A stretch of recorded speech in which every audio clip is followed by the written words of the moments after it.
নমস্কার, দীপা স্টিচিংয়ে আপনাদের স্বাগত জানাই। ভিডিওটি লাইক করুন, শেয়ার করুন এবং সাবস্ক্রাইব করুন। ক্লাস 11 বা 12 তোমরা জিওগ্রাফি প্র্যাকটিক্যাল খাতা কি রকম করবে জানতে চেয়েছিলে। আমি আমার স্কুলে যেটা করাই 11 এর জন্য এরকম একটা খাতা করাই, আবার 11 এর যে বিষয়গুলো আছে সেগুলো তো 11 এর খাতাতে হয়ে গেল, আবার 12 এর জন্য এইরকমই একটা খাতা করাই, যেটা তোমরা দেখতেই পাচ্ছ এখানে কিন্তু বাঁধা থাকে। এছাড়া অনেক স্কুলে কিন্তু চ্যানেল ফাইলেও করায়, তবে আমি চ্যানেল ফাইলে করার পক্ষপাতী নই, কারণ আমাদের এখানে অনেক বড় বড় ছবি আঁকতে হয় জিওগ্রাফির। তো সেই ক্ষেত্রে আমি বলবো তোমরা এইরকম ভাবে বড় সাইজের খাতা এবং যার পেজগুলো এভাবে খোলা যাবে, অর্থাৎ বাঁধা থাকে খোলা যাবে, এই রকম খাতা কিনবে। এরপরে আমি দেখাবো এর মধ্যে কি কি জিনিস রয়েছে বা কোন কোন কাজগুলো করানো হয়েছে।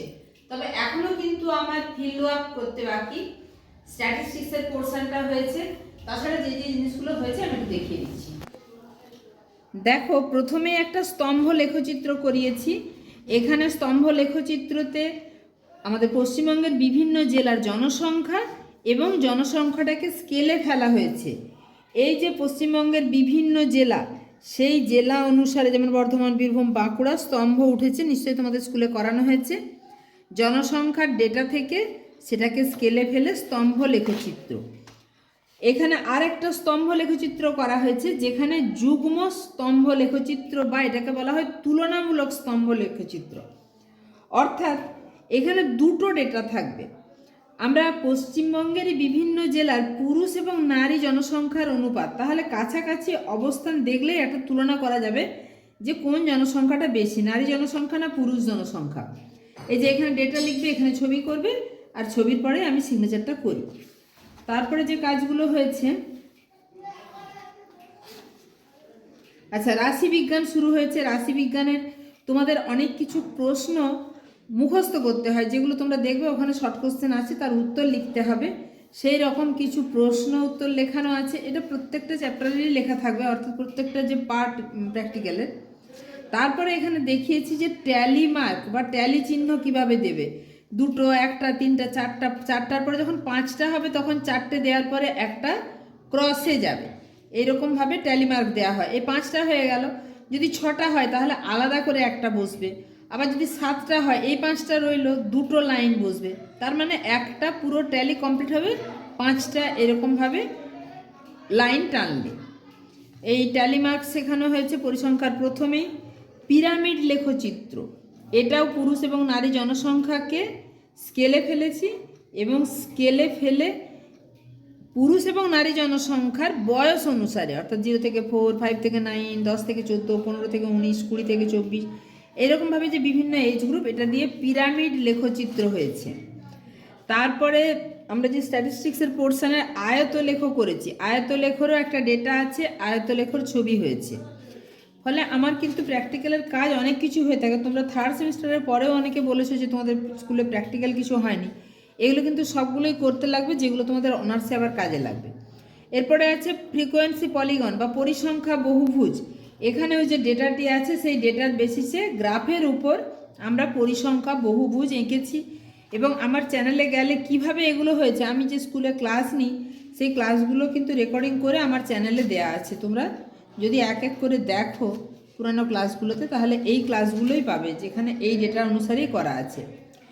এরপরে ক্রমযৌগিক পরিসংখ্যা, এটাও রাশিবিজ্ঞানের একটা পার্ট, যাকে ইংলিশে বলছে কিউমুলেটিভ ফ্রিকোয়েন্সি। কিউমুলেটিভ ফ্রিকোয়েন্সি কিভাবে নির্ণয় করা হয়, এখানে দুটো থাকে, ঊর্ধ্বসীমানা নিম্ন সীমানা, কিভাবে নিম্নতর ক্রমযৌগিক পরিসংখ্যা আবার উচ্চতর ক্রমযৌগিক পরিসংখ্যা, এইভাবে দুটো কিভাবে তৈরি হবে সেইগুলো একে যে দেখিয়েছি, সেগুলোর ক্লাসও কিন্তু আমার চ্যানেলেই দেয়া আছে। এরপরে যেটা করেছি সেটা হচ্ছে এখানে সমষ্ণ রেখা। আচ্ছা, এখানে আমি সিগনেচার নেই, এরা এখনো হেডিং করেনি। সমষ্ণ রেখা অ্যাকচুয়ালি এখানে লিখতে হবে, যেমন 15 ডিগ্রি, 20 ডিগ্রি, 25 ডিগ্রি সেন্টিগ্রেড।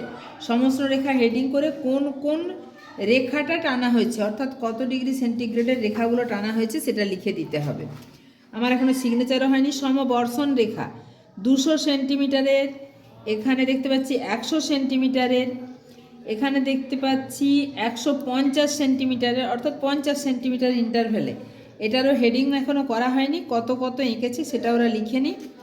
এটা হচ্ছে সমবর্ষণ রেখা। আর একটা করেছি সমোন্নতি রেখা।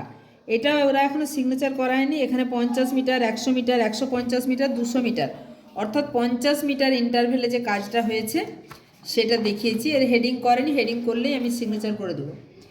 এরপরে এইটা গেছে পুরোটা প্রবাহ চিত্র, এই কাজটাও করা হয়েছে এবং আমার মানে চ্যানেলে গেলে তোমরা ভিডিওতে দেখতে পাবে। এর হেডিং এখনও ওরা করেনি। প্রবাহ চিত্র এখান থেকে সড়ক পথ বরাবর এখানে শিলিগুড়ি, কলকাতা থেকে শিলিগুড়ি পর্যন্ত যে যানবাহনের সংখ্যাটা ক্রমশ কমেছে, এরও উইডথ অর্থাৎ মানে যে চওড়াটা, অর্থাৎ প্রবাহ চিত্রের চওড়াটা ক্রমশ কমেছে। এরপরে আমরা দেখব এটা ভূইষ্ঠক দেখানো হয়েছে, অর্থাৎ মোড।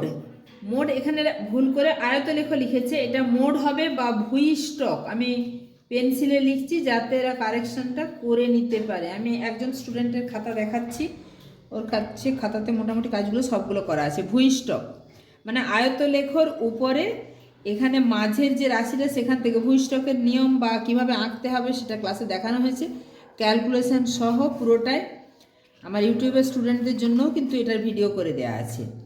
লাস্ট এটা করিয়েছি অম্ব্রোথার্মিক চিত্র, বা খুব সুন্দর হয়েছে। এখানে আর্দ্র পর্যায়, শুষ্ক পর্যায় সেগুলোও মেনশন করে দিয়েছিস। বর্ষাকে অনেক অনেক ধন্যবাদ। বর্ষার নামটা না নিলেই নয়, আমি প্রত্যেকটি কাজ খুব সুন্দর করে করেছে। এরপরে আমরা যেটা করব সেটা হচ্ছে ফিল্ডের কাজ। এরপর তোমরা জানো তোমাদের সিলেবাসে আছে ফিল্ডের কাজ, সেখানে প্রিজমেটিক কম্পাস, লেভেলিং যা যা আছে সম্পূর্ণটা করাবো, বা আমি আমার চ্যানেলে এই ভিডিওগুলো শেয়ারও করব। তাই অবশ্যই চ্যানেলে নতুন হলে সাবস্ক্রাইব করে রেখো, ভিডিওটা ভালো লাগলে লাইক করো এবং বন্ধুদের মাঝে শেয়ার করে দিও, যাতে তারাও জানতে পারে যে তোমাদের প্র্যাকটিক্যালি ঠিক কোন কোন বিষয়গুলো করবে।